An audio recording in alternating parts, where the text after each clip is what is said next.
Hello friends. तो आज हम करेंगे एसेट कॉन्फ़िगरेशन, जिसमें हम चार्ट ऑफ डेप्रिसिएशन बनाएंगे for US, for Germany and for India. सबसे पहले चार्ट ऑफ डेप्रिसिएशन बनाएंगे, फिर एसेट क्लास, फिर एसेट अकाउंट डिटर्मिनेट की, एंड देन डेप्रिसिएशन की for SLM and WDV.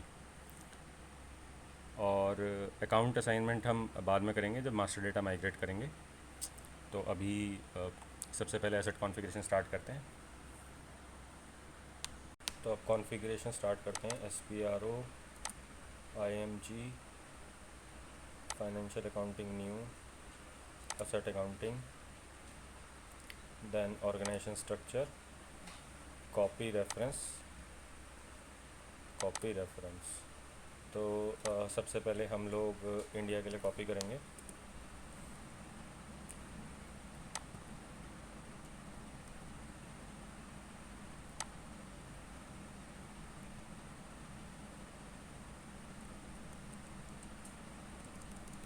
One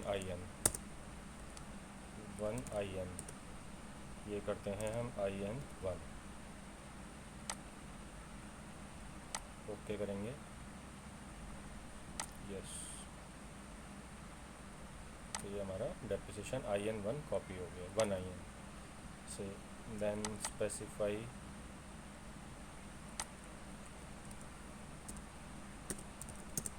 IN1 chart of depreciation India, save.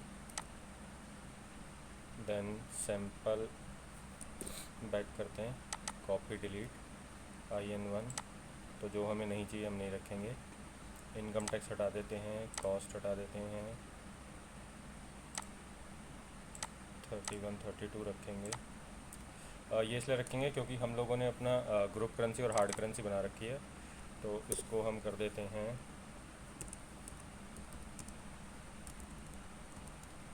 Hard currency,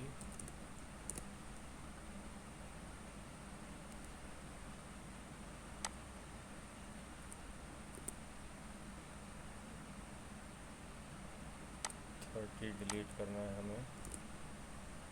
then parameter depreciation area 30 message value parameter no करते हैं एक बार।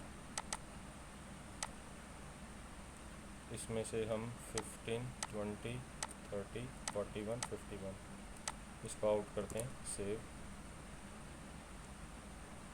Other area क्यों error दे रहा है ये? You want to delete depreciation area 30, however other depreciation adopt their term. Okay, वो ये कह रहा है कि 30 कहीं पे यूज़ हो रहा है, तो अभी इसको रखते हैं, फिर बाद में हटाते हैं इसे। तो ये हो गया हमारा 31 को हम कह देते हैं ग्रुप करेंसी,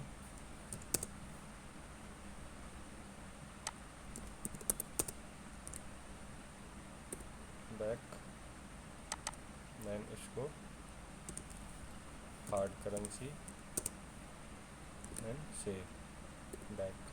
तो हमारी 3 होगी, एक लोकल बुक्स, एक ग्रुप करेंसी के लिए, एक हार्ड करेंसी के लिए।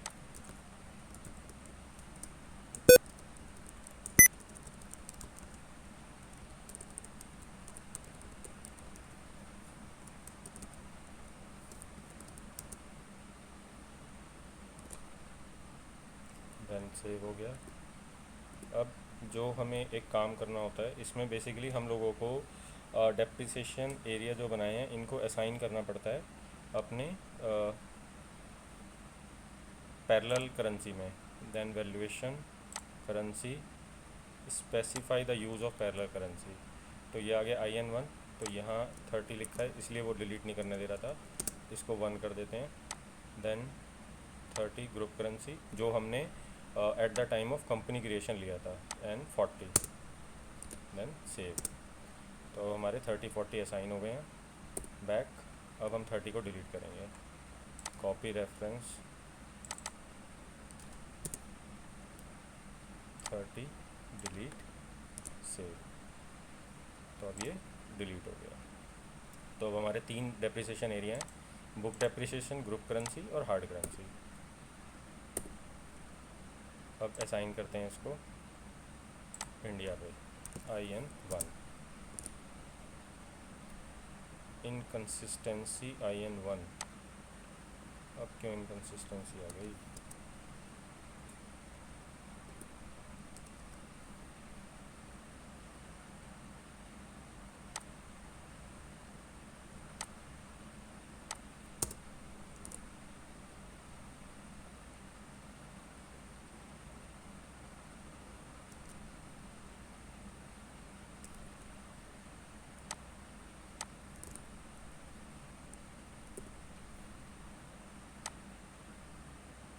और 30 सेव हो गया। 1 आइडेंटिकल पे क्लिक कर दिया कि ये मेरे आइडेंटिकल लेजर हैं केवल, और रियल टाइम पोस्टिंग नहीं है इनकी।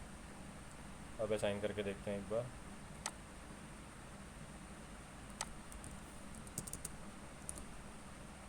Then save.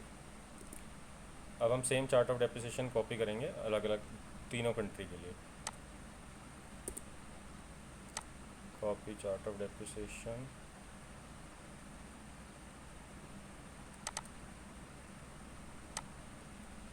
IN1 ही DU1 में कॉपी करेंगे, DE1,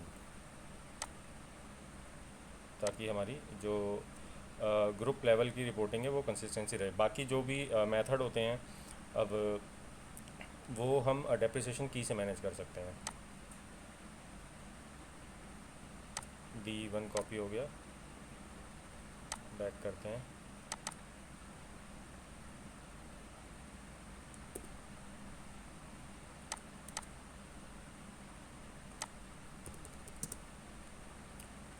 DE1 को कर देते हैं अपना यूरोप,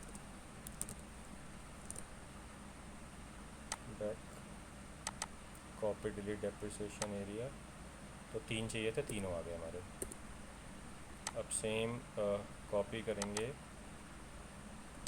US1 के लिए, IN1 US1।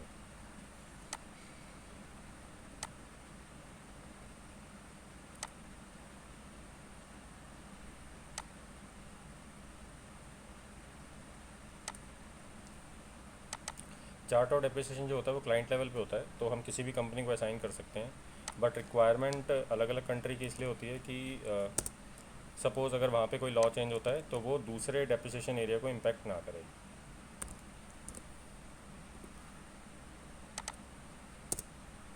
तो US1 में हमारे आ गए ये। अब हम इसको असाइन कर देते हैं चार्ट ऑफ डेप्रिसिएशन में। एक बार पहले वो चेक कर लेते हैं पैरेलल करेंसी वाला, तो ये ऑलरेडी डिफ़ॉल्ट होके आ गया, तो हमें कोई चेंज करने की ज़रूरत नहीं है। देन असाइन, देन यूरो में DE1 and US1, then save. तो हमारे यहाँ पे chart of depreciation creation complete हो गया और असाइनमेंट भी हो गया। तो इसमें जब भी हम कोई पैरेलल करेंसी ऑन करते हैं तो हमें यहाँ पे उसकी सेटिंग करनी ज़रूरी है। तो जब तक वो तीनों करेंसी के तीनों डेप्रिसिएशन एरिया अलग अलग नहीं होंगे तो सिस्टम हमें क्रिएट करना मतलब कंपनी पे असाइन नहीं करने देगा, उसकी इनकंसिस्टेंसी क्रिएट रखेगा। अब करते हैं एसेट क्लास क्रिएशन। तो पहले इंडिया वाला ही यूज़ कर लेते हैं, IN1। तो ये मैंने सेट करा सेट चार्ट ऑफ डेप्रिसिएशन। तो अब मेरे जितने भी मैं फंक्शन खोलूँगा तो वो सारे IN1 में खुलेंगे।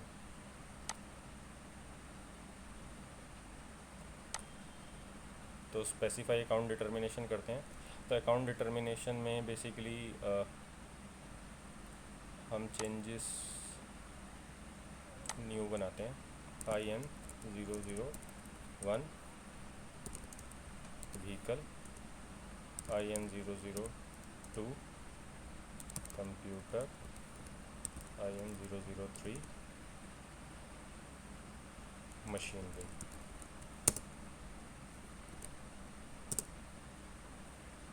तो ये हमारे अकाउंट डिटर्मिनेशन हो गए। अकाउंट डिटर्मिनेशन का क्या यूज़ होता है कि जब हम लोग GL कोड असाइन करेंगे तो वो इसी पे असाइन होगा, और ये अकाउंट डिटर्मिनेशन जाके अटैच होता है असेट क्लास में।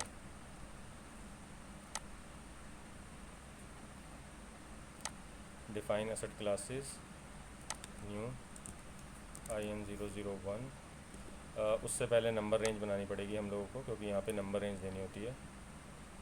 डिफाइन नंबर रेंज इंटरवल, तो हमारी कंपनी थी 1502 इंटरवल्स ऐड इंटरवल 01। तो हम सीधा असेट नंबर का एक ही इंटरवल रखेंगे, 1000000 2 1999999।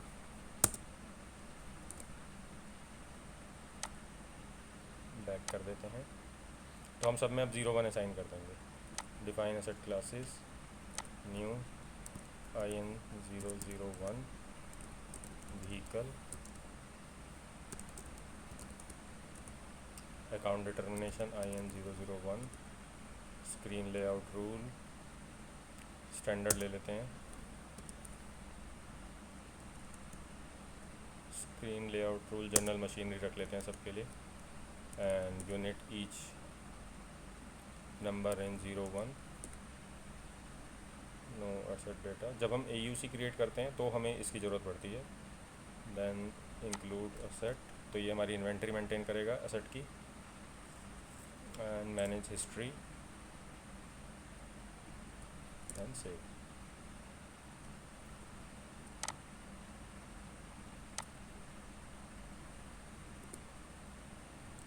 अब हम अपने IN001 को ही कॉपी कर लेंगे। देन कॉपी IN002 कंप्यूटर 2, तो ये हमारा कॉपी हो गया। तो कुछ भी चेंज करने की ज़रूरत नहीं है, बाकी सब हो गया। अब IN003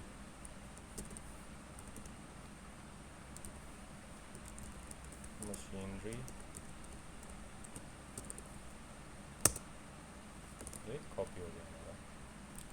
तो हमारे 3 एसेट क्लास बन गए, vehicle, computer, machinery.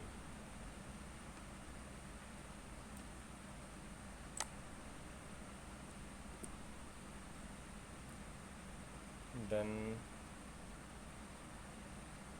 Screen layout भी एक बार दिखा देता हूँ मैं। स्क्रीन लेआउट रूल, तो जो 2000 था जनरल मशीन, ये स्क्रीन लेआउट था। Then specify chart of depreciation and screen layout, तो जो 2000 था machinery,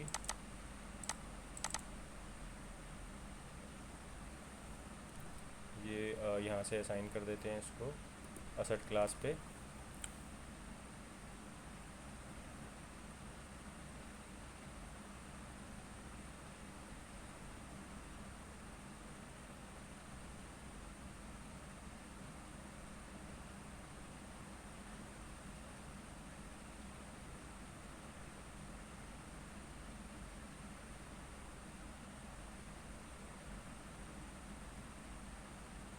master data screen layout, defined screen layout for,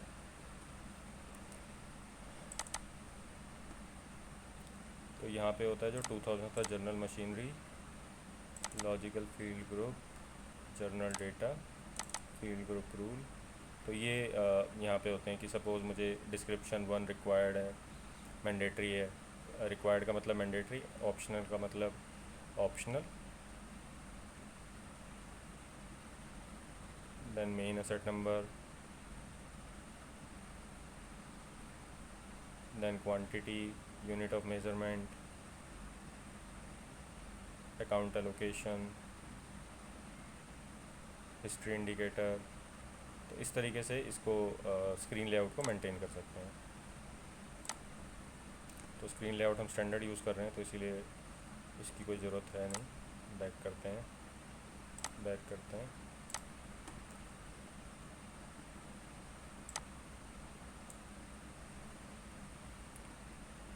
तो असेट क्लास क्रिएशन हमने इंडिया के लिए कर दी। देन अकाउंट डिटर्मिनेशन की बना दी। नाउ डेप्रिसिएशन की,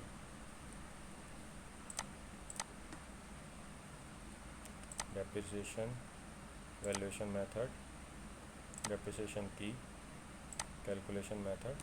तो इसमें ये 4 चीज़ें होती हैं, base method, declining balance method, maximum amount method, multi level method.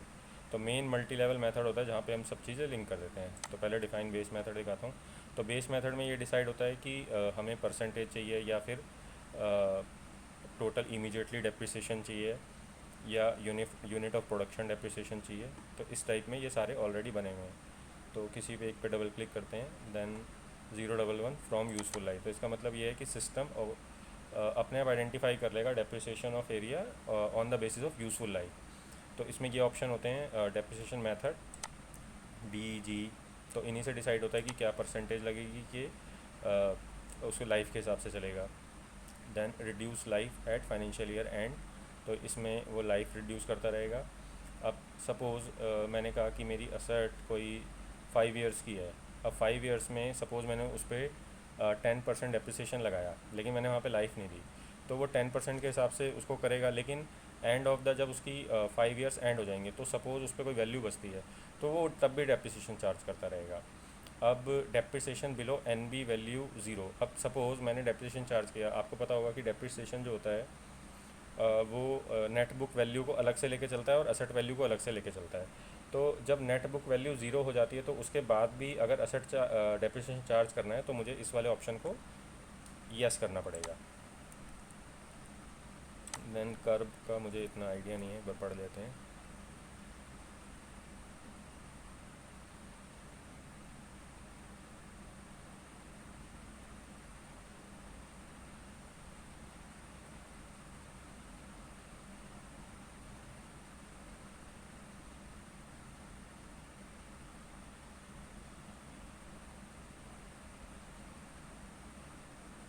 तो ये भी सेटिंग है आफ्टर एंड लाइफ की। देन डिक्लाइनिंग मेथड होता है बेसिकली कि सपोज़ मुझे 2%, 2.5 times, then 25%, max percentage, minimum percentage, then 5% block.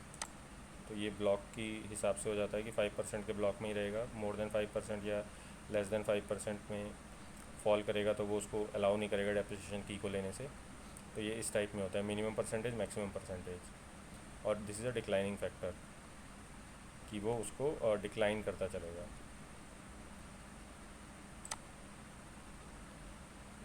इसको यूज़ नहीं करते हैं मैक्सिमम मेथड को हमारे यहाँ पे। Define multi level method. तो बेसिकली यहीं पे सारा कुछ डिज़ाइन होता है। जैसे मैं दिखाता हूँ आपको।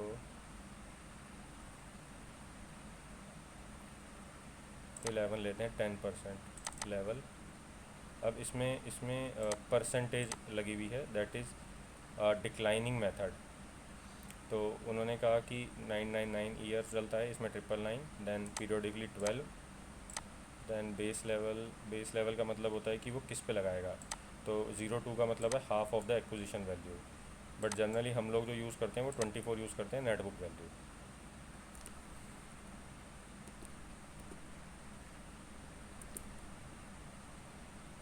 Then maintain period control method. तो पीरियड कंट्रोल मेथड बेसिकली ये आइडेंटिफाई करता है कि मुझे जो एक्विजिशन करनी है वो प्रोराटा पे करनी है या एक और ऑप्शन होता है इसमें, दिस वन। तो ये होता है लेस देन 180 और मोर देन 180। अगर मेरा असेट प्रोक्योर हुई है लेस देन 180 में तो फुल ईयर डेप्रिसिएशन लगाएगा, और अगर मोर देन 180 पे हुई है तो हाफ ईयर का डेप्रिसिएशन लगाएगा। तो ये इससे कंट्रोल होता है।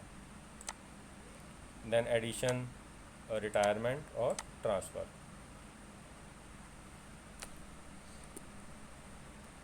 देन फिर मेंटेन डेप्रिसिएशन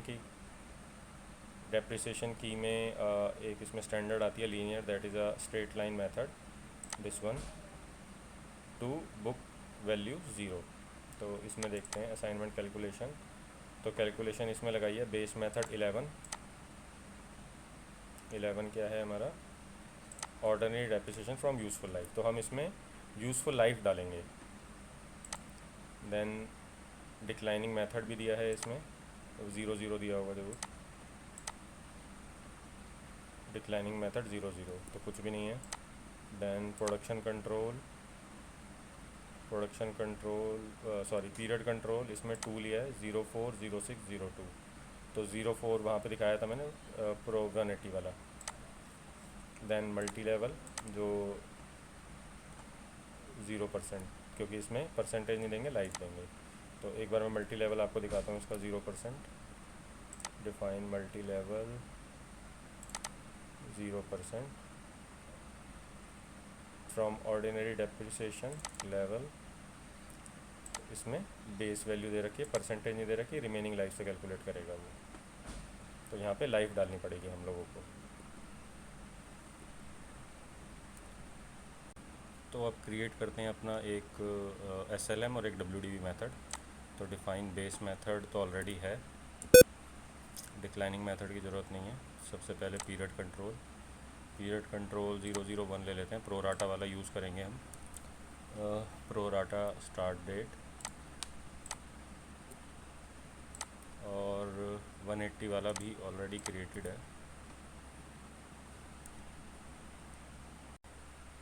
वो किसी और कंपनी में था। डिफाइन पीरियड कंट्रोल, तो एक पीरियड कंट्रोल बनाते हैं Z01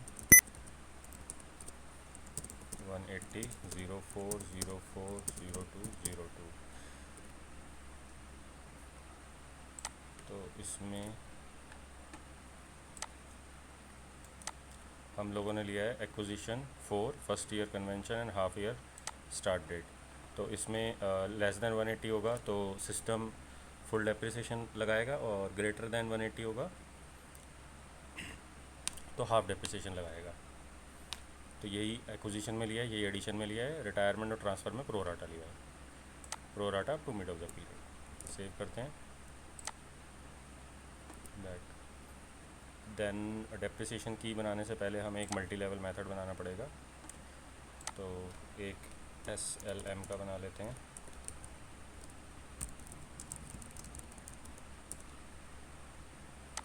then ordinary depreciation start date,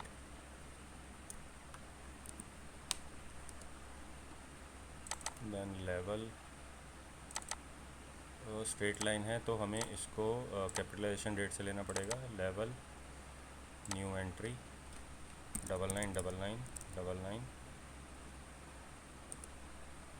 period 12 base line acquisition value save. Then back.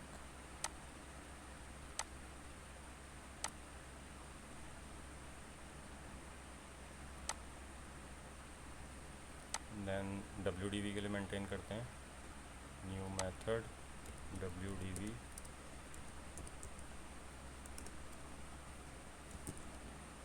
From ordinary depreciation start date. Then levels new 999999। इसमें हम पीरियड नहीं लेंगे बिकॉज हम इसमें परसेंटेज लेंगे। तो बेस वैल्यू इसमें आएगी 24, बेसिकली जो नेटबुक वैल्यू के लिए होता है, सॉरी 24, देन परसेंटेज 10 से बैक।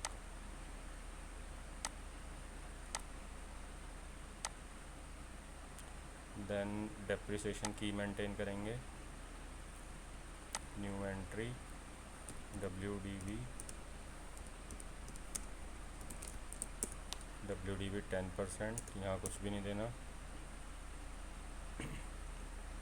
यहाँ भी कुछ नहीं देना। असाइनमेंट ऑफ कैलकुलेशन में जाएंगे, new entry, then ordinary depreciation phase from the start date of depreciation, method लेंगे 13, और पीरियड कंट्रोल हमने Z01 बनाया था, and multi level method WDV। Class declining balance depreciation change method no automatic change over then increase. तो ये change method क्या होता है अभी मैं दिखाता हूँ आपको। सपोज़ मैं चाहता हूँ कि जब ये वाला depreciation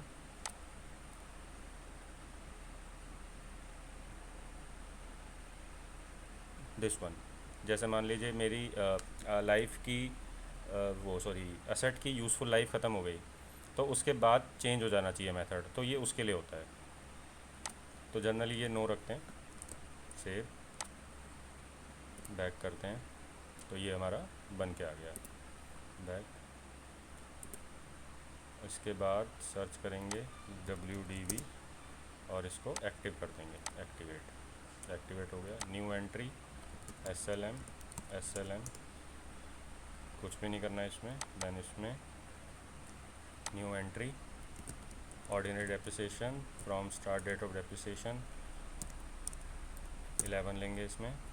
period control Z01 and multi level control अपना SLM। Then straight line method change, no automatic change over, multiple shift increase in depreciation and save. Check the treatment after the end of useful life, कोई दिक्कत नहीं है, save करते हैं, back.